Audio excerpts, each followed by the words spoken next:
Over the last few months, I have been trying to study Japanese.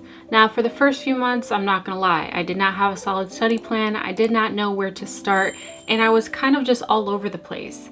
But recently, within the last few months, I feel like I've really found an effective study plan that I'd like to share with all of you. Now, I think it's important to preface this and say I am nowhere near native level speaking. I do not sound like a native Japanese person. However, these resources and this study plan has helped me make significant strides in my language learning journey, and I think that they can be helpful for you too. First things first, you're gonna have to learn hiragana and katakana. There's no way around it, there's no way of trying to get out of it. You need to learn the alphabet. Now, with Japanese, there's 3 different forms of alphabet. There's the hiragana, katakana, and kanji.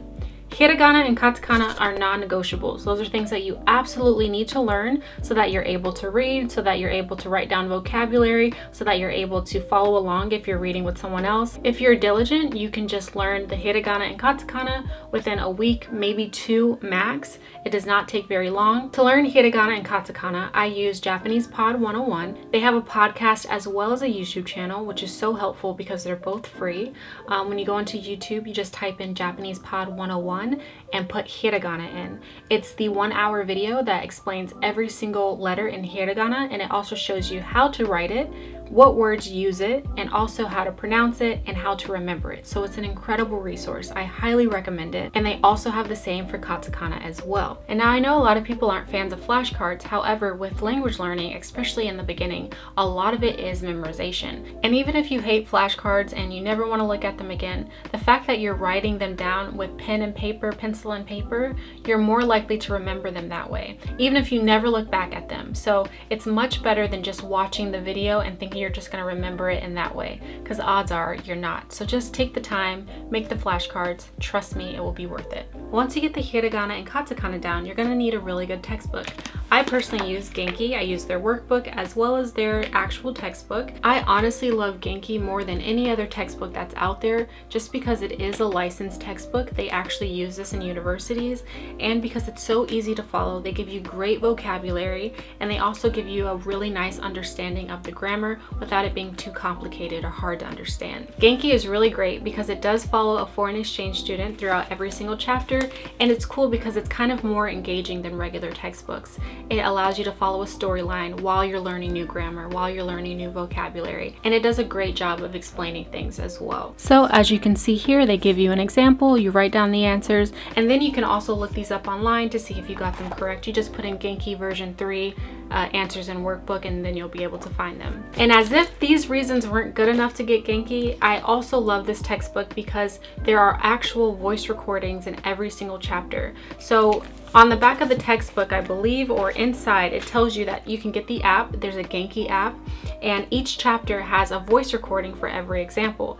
And it's really awesome because you get to hear actual Japanese people speaking Japanese the way it's supposed to be spoken. They enunciate everything really slowly just so that you can understand each and every sound so that you can replicate them. So I do have a notebook. I wrote everything down within my notebook. These are all my notes for the vocabulary, things like that, and different examples so that I know how to use them when the time comes. I also write down all my notes on my iPad. I use GoodNotes for that. That is a paid app. However, I do know OneNote is free and they're just as good. And before we move on, I do want to show you the recording options for the textbook. So you just click textbook here. You click the chapter that you're on. So we'll say lesson 2, and then we'll click a specific page and have them read it for us. Words that point. これ This one. それ So as you can see, it's really helpful. They say it really slow for you.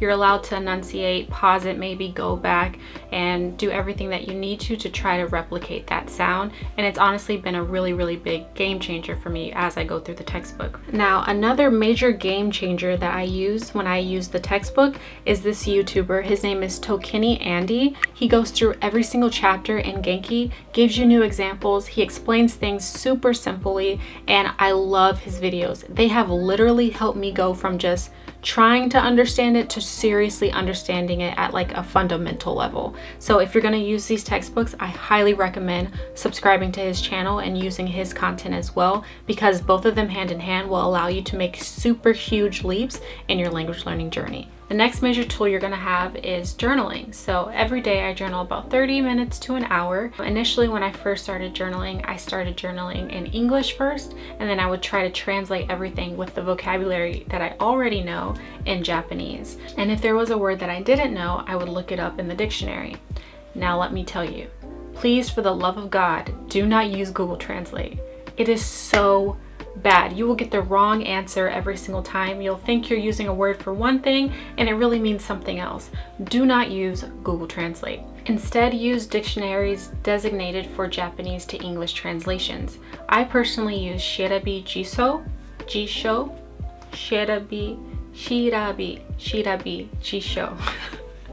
I got it. I personally use that one, and it's really helpful because not only does it show you the definition for words, it also pronounces it for you, as most dictionaries do, and it also explains how kanji is broken down. So once you have the vocabulary and the grammar from the textbooks, then you use the dictionary for words that you don't know, and then if you need someone to check it, I use two different things. I use HelloTalk, which is a free app, free resource, and then I use italki, which is for a paid tutor. Now, both apps are really great resources for different reasons. HelloTalk is really awesome because it's free.